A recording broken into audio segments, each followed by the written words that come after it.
By saying, obviously, it feels really good to get a win. You guys were all there. It was really hard fought. Credit to Arkansas State. Geez, I'm having a flashback. It's exactly what it felt like 15 years ago, right? 24 to 21. So, Troy came in here and they came here to win. Certainly about that. And they've got a good staff and a good group of players that played really hard. So give them a lot of credit.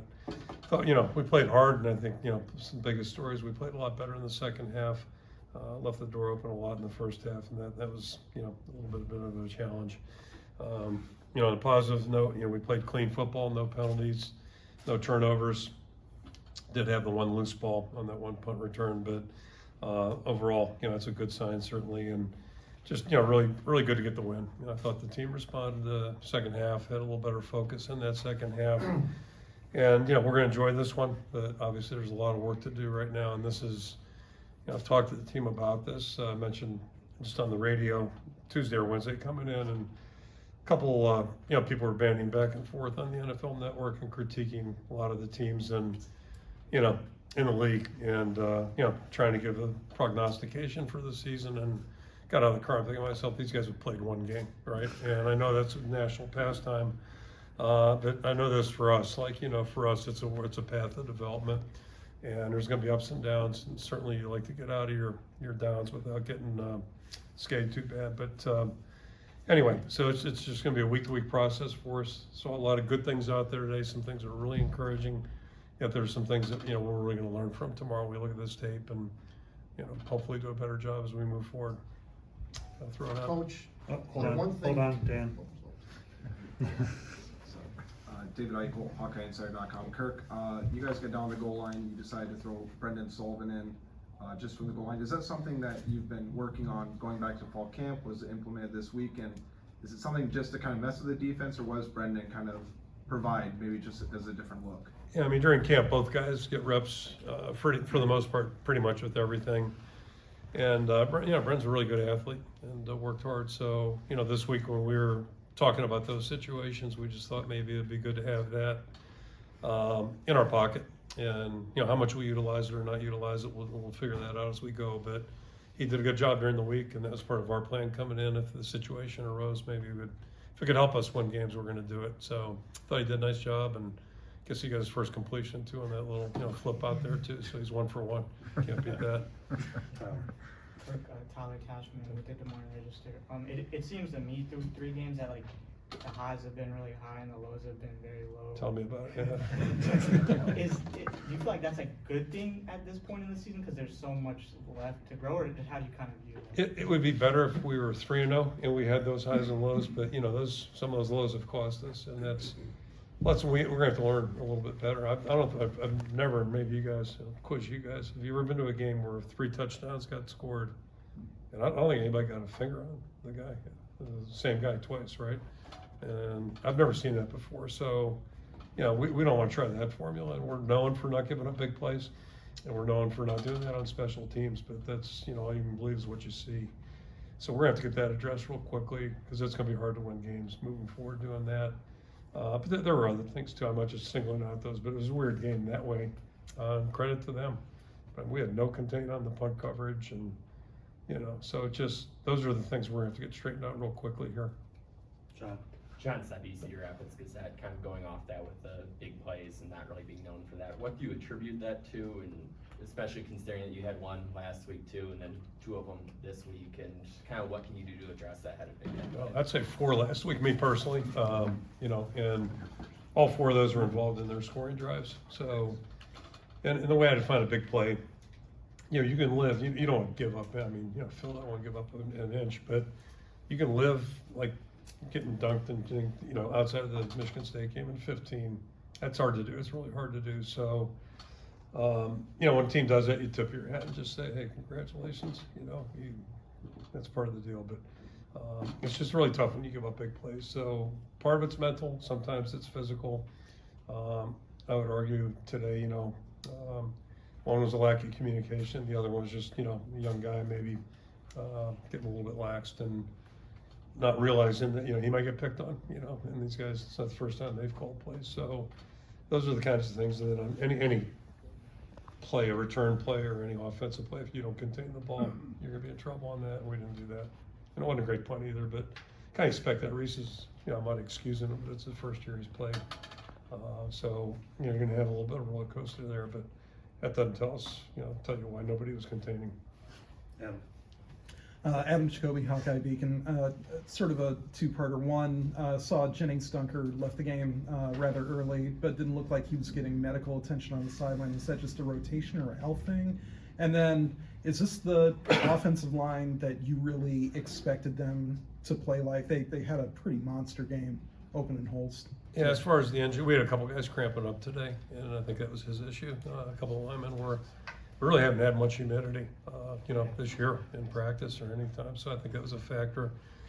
But yeah, I mean, we're gaining ground. We're not there yet. We're not there yet. But I think, to answer your question, it's more what we're hoping to be, but we're not there yet. And then, which is good. I mean, because we can still get a lot better, a lot sharper. There's some things, you get to watch the replay board and some things that were, you hope are going to be a little cleaner as we keep moving forward. And if we do that, that's going to help us. And then I can't say enough. I mean, there's some guys I'm really pleased with. I mean, stating the obviously, Caleb Johnson's playing his best football right now. I mean, just obviously he's getting yards, but the way he's running right now is really encouraging. And then, Jazz jumped in there today, and it looked like we were hoping Jazz would. And, both those guys are going in their third year now. So that's when you really, just in general terms, you hope a player, at least in our program, that's when they got to start really kind of seeing the big picture a little bit better. And I think both those guys are doing it. So Jazz hasn't been out there. I don't know if he's had a carry this year.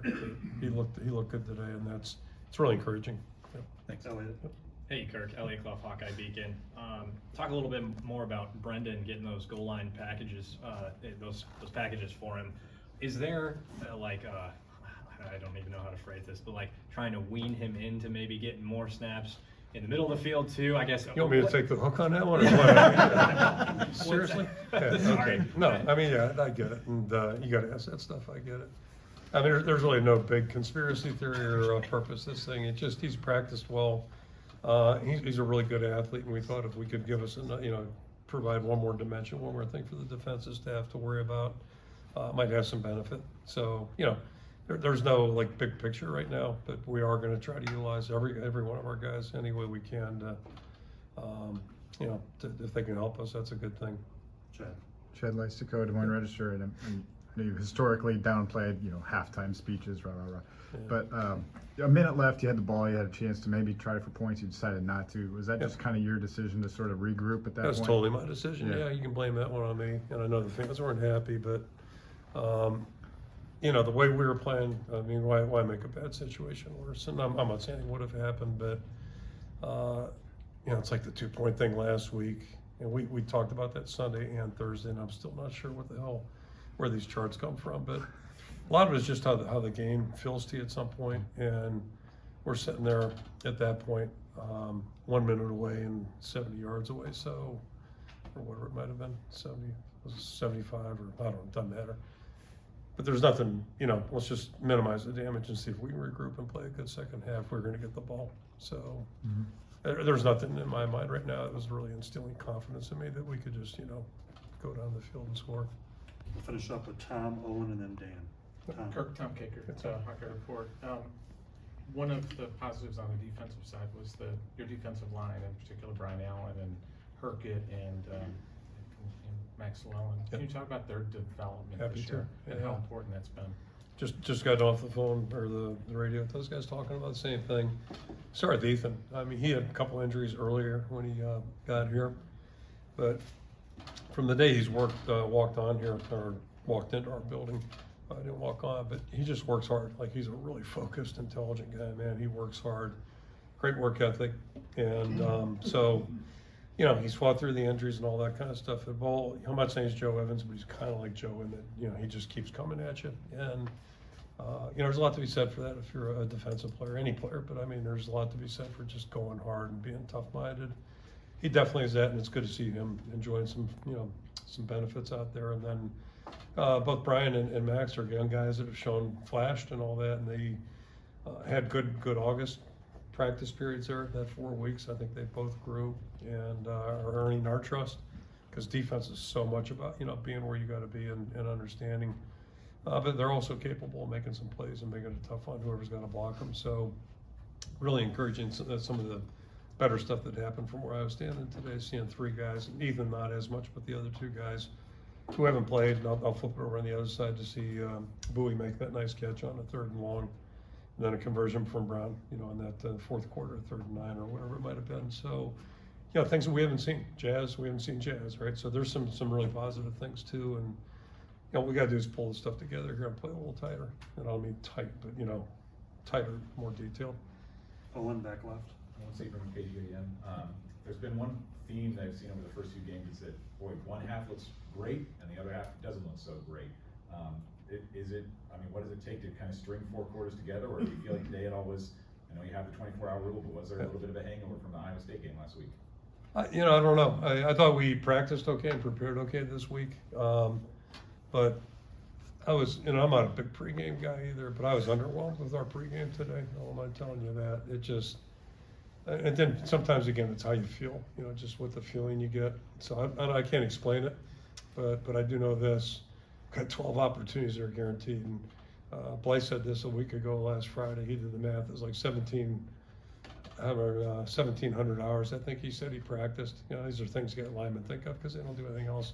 And played 176 games. So I talk about that all the time with our guys. You know, in football, you prepare a lot more than you play. We don't play 162 games a year. So if you can't get yourself in the right mental frame to play, the only thing that changes is times, right? And then Friday, Saturday. But we know well in advance. That's our job, to get ready. And quite frankly, if you need a pep talk, you're playing the wrong sport. That's how I feel about it. So we'll learn. We'll get better.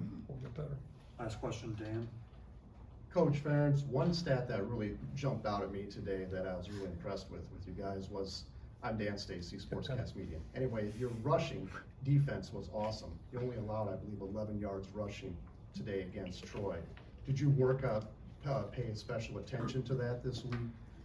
We try to be like that in every game. I mean, it's where defense starts in our minds is, you know, defending the run. It's tough if the other team can run at will on you. But then it backfired because they chose to, you know, throw a couple down there on us that we're going to have to get better at. But, you know, I mean, over the long haul, if we can defend the run, at least that gives us a chance to build a defensive football team and have a decent chance to be successful. So that's been that way for 25 years. We've always believed in that. And then conversely, hopefully we can run the ball effectively, you know. But it's, yeah, today was a good effort that way. We got to do something about the big play.